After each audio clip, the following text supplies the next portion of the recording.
अपनी बात रखो, जो आपको तकलीफ है तो अपनी अपनी बातें सब रखो।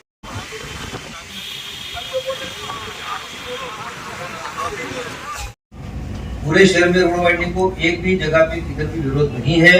सब लोगों ने पुल के सामने आके कोऑपरेशन किया है। जैसे भी आमदार साहब की आपने इन्होंने बात की, आमदार साहब ने खुद अपने हाथ से उनके जो सगे संबंधी थे उनका भी घर तोड़ने के लिए बोला। ये रास्ता वाइडनिंग करना जरूरी है शहर का। अभी अपने को और अगर 25 साल इस शहर में रहना है तो रास्ता अगर नहीं बनाएंगे तो कैसे रहेंगे? हमारे पास कोई दूसरा चारा नहीं है। ये बात अलग है कि आपके वो रास्ते में आपका घर आ गया इसलिए टूट गया, ये अलग बात है।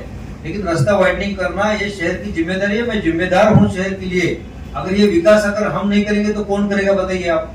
अपने बच्चे हैं, अपने आगे की जनरेशन इसी रास्ते पे और इसी शहर पे रहने वाली है, तो इनके लिए हमको ये काम करना ही पड़ेगा। और रही बात, देखो क्या है कि जो बाधित होता है कोई भी कंस्ट्रक्शन रास्ते के वाइडनिंग में, उसको हम टीडीआर को देते हैं। अगर वो अधिकृत है तो अधिकृत कंस्ट्रक्शन नहीं है, अनधिकृत है तो उसको देने की कोई कायदे में प्रोविजन नहीं है। और अगर अधिकृत है और आपको टीडीआर चाहिए तो आपको पेपर सबमिट करना पड़ता है। पेपर कौन सा सबमिट करना है ये भी हमारे एटीडीपी के पास पूरा लिस्टिंग है, तो ये आपको करना पड़ेगा। अगर आपको अपना घर बचाना है या आपको टीडीआर चाहिए तो आपके पेपर तो लीगल होने चाहिए। और लीगल होने के बावजूद, अधिकृत होने के बावजूद भी अगर डीपी के प्लान के हिसाब से अगर रास्ते उधर जा रहा है और रास्ते में कोई कंस्ट्रक्शन आ रहा है तो हम उसको तोड़ना पड़ता है। हमको सिर्फ हम उसको टीडीआर देते हैं, पंचनामा देते हैं, सभी कायदे से प्रोसेस करते हैं ताकि उसका नुकसान न हो। वो शहर के लिए अपना घर दे रहा है, आप समझेंगे। लेकिन जिसका घर पे कोई हक ही नहीं, अनधिकृत कंस्ट्रक्शन, मैं समझता हूँ कि ह्यूमैनिटी ग्राउंड पे सब समझते, प्रशासन कोई नागरिकों का दुश्मन भी नागरिक के लिए प्रशासन बनाया है, समझे कि नहीं। लेकिन अगर वो कायदे में प्रोविजन नहीं है तो हम अपने मन से तो नहीं कर सकते, उसके लिए हमको सोचना पड़ेगा। अभी आपकी जो पहले डिमांड जो थी कि इसका नापना वापस हो जाए, तो हमको उसमें कोई दिक्कत नहीं, हम एक बार वापस नापेंगे। और अगर आप चाहे तो शोएब साहब रहेंगे, इमरान साहब रहेंगे, और भी 2-4 लोग रहेंगे, जिनको आपको बुलाना है सबको बुलाओ, आपके इंजीनियर है उनको भी बुलाओ। हमारी टीम वापस आके आपको नाप करके दिखाएंगी।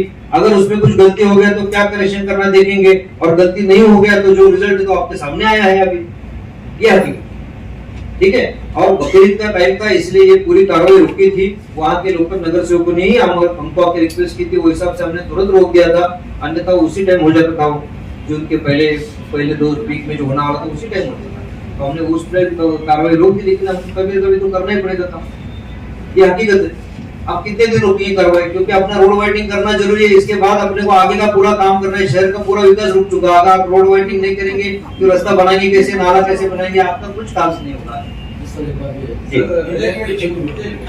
जाईल, परंतु हे विकास होत असताना त्या ठिकाणच्या ज्या बांधकामं आपण तोडतो आहोत, त्या बांधकामांना त्या ठिकाणी जो कॉन्फिगरेशन आहे, मोबदला आहे, तो मोबदला व्यवस्थित प्रमाणात मिळाला पाहिजे। खरं तर भिवंडीमध्येच जो मोबदल्याचा जी पॉलिसी आहे, ही पॉलिसी व्यवस्थित प्रमाणात राबवली जात नाही। बाकी ठिकाणी सगळीकडे कॉन्फिगरेशन पॉलिसी अतिशय चांगल्या पद्धतीने राबवली जाते। मग हायवेची असेल तिला आपण पाहतो की 4 पटीने त्या ठिकाणी मोबदला मिळालेला आहे। बुलेट ट्रेनचं असेल 4-4, 5-5 पटीने दिलं जातं आहे।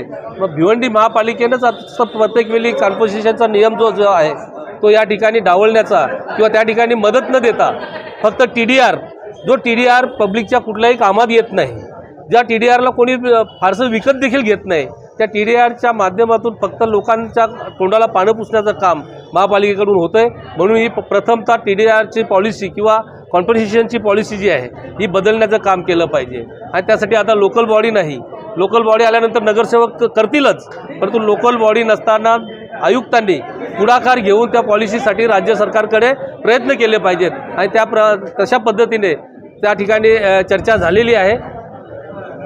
आयुक्त महोदयांनी त्या ठिकाणी आश्वासित केलेलं आहे की तशा प्रकारच्या पॉलिसीसाठी भिवंडी शहरामधले जे जुने नगरसेवक आहेत, जाणकार आहेत, त्यांना एकत्रित घेऊन त्या पॉलिसीसाठी प्रयत्न करणार आहेत। तेव्हा आता जे 9 फॅमिलीवर जो अन्याय झालेला आहे तो अन्याय होऊ नये म्हणून त्यांचं त्या ठिकाणी निवारा केंद्रामध्ये त्यांना सेटल केलं पाहिजेत, किंवा त्यांचं जे बांधकाम जर चुकीच्या पद्धतीने तोडलं असेल तर ते बांधकाम त्या ठिकाणी पुन्हा त्यांना तसं दिलं पाहिजे।